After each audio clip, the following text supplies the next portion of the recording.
All right, another great softener to use, and you know what I mean by softener, it's being a little more diplomatic so you're not coming off as a pushy salesman when you're talking to buyers and sellers, is I can appreciate that. And this is a really good one because what it does is it shows respect for their position or their comments or their strategy for that matter. So let's give you a couple of examples of this. Let's say the issue is a buyer's hyper focused on price and not the emotional benefits of purchasing. So you say to them, I can appreciate your concern about wanting to make sure that the value is in the price that you're paying for a home.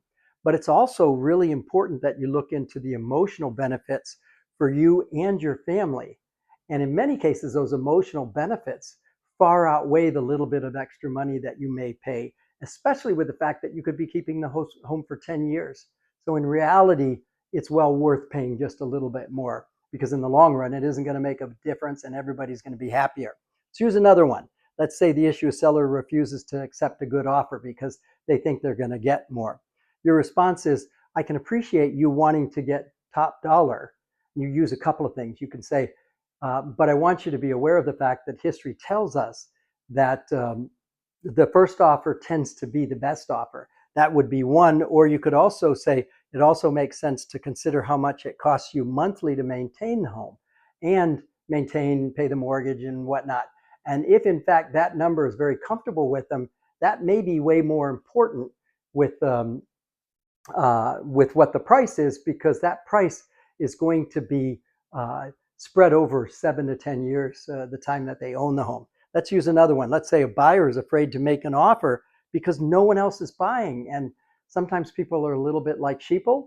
They like to just follow the crowd. That's very, very common, by the way. Your response is, I can appreciate your concern about the fact that nobody else seems to be buying, but one of the greatest investment strategists of all time was Warren Buffett.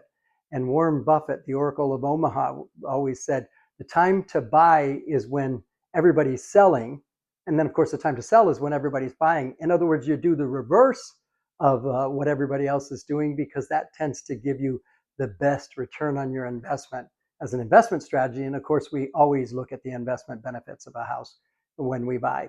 So those are a couple of good examples of I can appreciate that. Those would be really good ones for you to practice and think about using with your buyers and sellers.